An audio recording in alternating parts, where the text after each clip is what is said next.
भाद्रपद पूर्णिमा तिथि से लेकर अमावस्या तिथि तक पितृपक्ष पड़ता है। इस दौरान पितरों का तर्पण एवं पिंडदान किया जाता है। पितृपक्ष का समापन सर्व पितृ अमावस्या को होता है।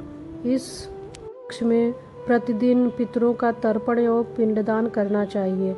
गरुड़ पुराण में निहित है कि पितृपक्ष के दौरान पितरों का तर्पण और पिंडदान करने से 3 पीढ़ी के पितरों को मोक्ष की प्राप्ति होती है। पितृपक्ष के दौरान मांगलिक कार्य समेत कई कार्य को करने की मनाही होती है। अनदेखी करने से पितृ अप्रसन्न होते हैं। इससे व्यक्ति विशेष के जीवन पर बुरा प्रभाव पड़ता है। व्यक्ति को जीवन में ढेर सारी मुश्किलों का सामना करना पड़ता है। अतः पितृपक्ष के दौरान भूल कर भी ये गलतियां नहीं करनी चाहिए। गरुड़ पुराण के अनुसार पितृपक्ष के दौरान तामसिक भोजन का सेवन नहीं करना चाहिए। साथ ही मदिरा पान बंद कर देना चाहिए। आसान शब्दों में पितृपक्ष के दौरान मांस मदिरा का सेवन भूलकर भी नहीं करना चाहिए। इससे पितरों की कुदृष्टि पड़ती है। पितृपक्ष के दौरान साग, सत्तू, चने की दाल, चना, बेसन आदि चीज़ों का सेवन न करें। साग और सत्तू का सेवन भूलकर ना करें। इसके अलावा मसूर की दाल, कुल्थी की दाल, गाजर, मूली आदि चीज़ों से भी परहेज रहना चाहिए। गरुड़ पुराण में वर्णित है। घर के बड़े वृद्ध का अपमान ना करें। परिवार में किसी का भी दिल ना दुखाएं। उनके मान सम्मान को ठेस ना पहुँचाएं।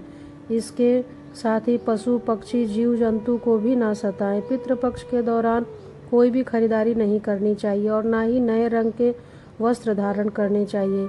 इस पक्ष के दौरान भूलकर भी शुभ कार्य शुरुआत नहीं करनी चाहिए। ऐसा करने से पितृ दोष लगता है। दोस्तों ये जानते हैं दोस्तों पितृपक्ष में क्या करना चाहिए। पितृपक्ष के दौरान रोजाना स्नान के बाद दक्षिण दिशा की तरफ मुंह करके जल समर्पित करना चाहिए। उसके बाद पितरों को भोजन अवश्य देना चाहिए।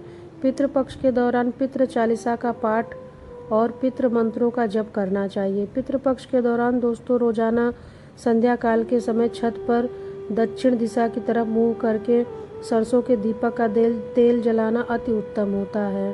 दोस्तों पितृपक्ष के दौरान ब्रह्मचर्य नियमों का पालन अवश्य करना चाहिए। साथ ही जरूरतमंद लोगों की सेवा अवश्य करनी चाहिए। पितृपक्ष के दौरान रोजाना अपनी आर्थिक स्थिति के अनुसार अन्न, जल और धन का दान करना चाहिए। पितृपक्ष के दौरान रोजाना पशु पक्षी को चारा देना चाहिए। अपने छत पर चिड़िया पक्षी को दाना अवश्य छिड़काना चाहिए। दोस्तों सनातन धर्म में पितृपक्ष का विशेष महत्व होता है। इस दौरान पितरों का तर्पण किया जाता है। पितृपक्ष का समापन सर्व पितृ अमावस्या को होता है। हर वर्ष यह भाद्रपद की पूर्णिमा तिथि से लेकर अमावस्या तिथि तक मनाया जाता है। इस दौरान पितृ को तर्पण एवं पिंडदान करना चाहिए। पितृपक्ष का समापन सर्व पितृ अमावस्या को किया जाता है। यह दिन दोस्तों रोजाना पितरों का तर्पण एवं पिंडदान करना चाहिए। दोस्तों पितृपक्ष में यदि हम ब्राह्मण को भोजन कराकर वस्त्र दान करते हैं तो हमारे पितृ अत्यंत प्रसन्न होते हैं।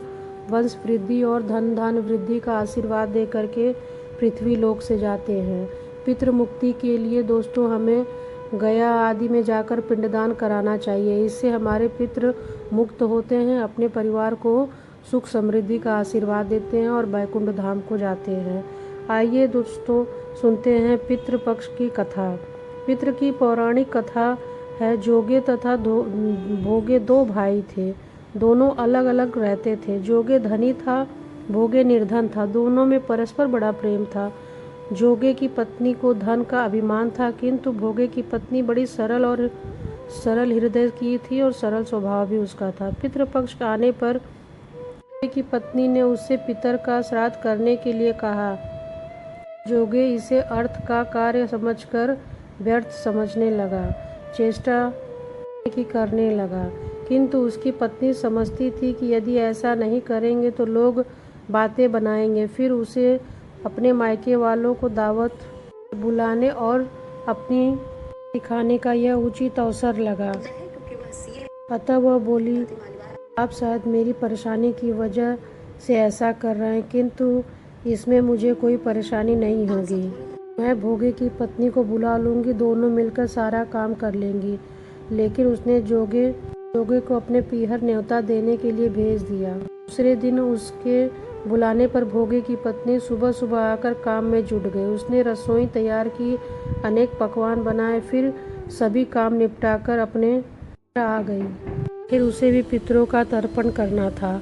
इस अवसर पर न जोगे की पत्नी ने उसे रोका, न वह रुकी। शीघ्र ही दोपहर हो गई।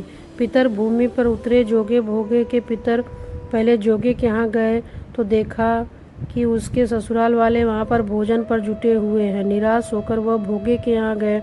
वहाँ क्या था, मात्र पितरों के नाम पर आज्ञारी दे दी गई थी।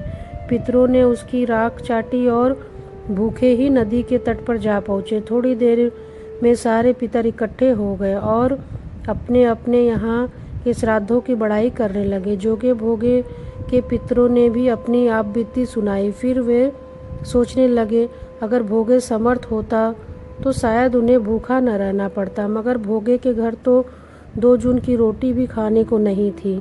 यही सब सोचकर उन्हें भोगे पर दया आ गया। अचानक वे नाच नाच कर गाने लगे, भोगे के घर धन हो जाए, भोगे के घर धन हो जाए। सांझ होने को हुई। भोगे के बच्चों को कुछ भी खाने को नहीं मिला था। उन्होंने माँ से कहा, माँ भूख लगी। तब उन्हें टालने की गरज से भोगे की पत्नी ने कहा, जाओ आंगन में हौदी और औंधे मुँह रखे उसे जाकर खोल लो और जो कुछ मिले बांट कर खा लो। बच्चे वहाँ पहुँच गए तो क्या देखते ही हौदी मोहरों से भरी हुई पड़ी थी। वे दौड़े दौड़े माँ के पास पहुँचे और उन्हें सारी बातें बताई। आंगन में आकर भोगे की पत्नी ने यह सब कुछ देखा तो वह भी हैरान रह गई। इस प्रकार भोगे भी धनी हो गया, मगर धन पाकर वह घमंडी नहीं हुआ। दूसरे साल का पितृ पक्ष आया। श्राद्ध के दिन भोगे की स्त्री ने 56 प्रकार के व्यंजन बनाए, ब्राह्मणों को भोजन कराया और दक्षिणा दी। जेठ जेठानी को सोने चांदी के बर्तनों में भोजन कराया। इससे पितर बड़े ही प्रसन्न हुए। तो मनुस्मृति और ब्रह्मवैवर्त पुराण के अनुसार दिवंगत पितरों के परिवार में या तो ज्येष्ठ पुत्र या कनिष्ठ पुत्र, अगर पुत्र ना हो तो दोहित्री अर्थात नाती भी तिलांजलि और पिंडदान कर सकता है। कई ऐसे पितृ भी होते हैं जिनके पुत्र संतान नहीं होती है या फिर जो संतानहीन होते हैं। ऐसे पितरों के प्रति आदर पूर्वक अगर उनके भाई, भतीजे, भांजे अथवा चाचा के परिवार के पुरुष सदस्य पितृ पक्ष में श्रद्धा पूर्वक व्रत रखकर पिंडदान, अन्नदान और वस्त्रदान करके ब्राह्मणों से विधि पूर्वक श्राद्ध कराते हैं तो पितर की आत्मा को मोक्ष मिलता है। पितरों के निमित्त सारी क्रियाएं गले में जनेऊ डालकर दक्षिण दिशा की तरफ मुंह करके की जाती है। श्राद्ध का समय हमेशा जब सूर्य की छाया पैरों के नीचे पड़ने लग जाए तभी किया जाता है, अर्थात दोपहर के बाद ही श्राद्ध करना चाहिए। 12 बजे के पहले किया गया श्राद्ध पितरों तक नहीं पहुंच पाता है। ऐसे में पितर नाराज हो सकते हैं। श्राद्ध में नाम पितरों के सुबह सुबह हलवा पूरी बनाकर मंदिर में पंडित को देने से श्राद्ध का फर्ज पूरा नहीं होता है। ऐसे में श्रद्धाकर्ता को उसके पितृगण कोसते हैं, क्योंकि उस थाली को पंडित भी नहीं खाना चाहते हैं, बल्कि कूड़े में फेंक देते हैं जहाँ सूअर और कुत्ते खाते हैं। श्राद्ध के दिन लहसुन प्याज रहित सात्विक भोजन बनाना चाहिए। उड़द की दाल, बड़े चावल, घी पकवान, खीर, मौसमी सब्जी जैसे तोरई, लौकी, सीताफल, भिंडी, कच्चे केले की सब्जी आदि बनाना चाहिए और अपने दिवंगत पितरों को श्रद्धापूर्वक समर्पित करना चाहिए। तो इससे पितृ प्रसन्न होकर के अपने कुल को वंश वृद्धि और धन धान समृद्धि का आशीर्वाद देते हुए वैकुंठ को जाते हैं। यह प्रतिवर्ष मनाया जाता है। दोस्तों, पितृपक्ष की पूजा कैसे करनी चाहिए आइए जानते हैं। सुबह शाम 2 समय स्नान करके पितृ को याद करके तर्पण करना चाहिए। सूर्योदय से पहले पीपल के वृक्ष में जल अर्पित करना चाहिए। उसमें गंगा जल अवश्य डाल देना चाहिए। काला तिल और कुश डाल करके 108 बार जल चढ़ा करके मंत्रोच्चारण करने से पितृ तृप्त हो जाते हैं। सके तो पितृ कवच, पितृ चालीसा का पाठ करना चाहिए। इससे दोस्तों हमारे घर में सुख शांति समृद्धि का वास होता है। बीमारी, गरीबी, दरिद्रता, संकट, परेशानियां, वंश वृद्धि ना होना आदि समस्याओं से हमें मुक्ति मिलती है।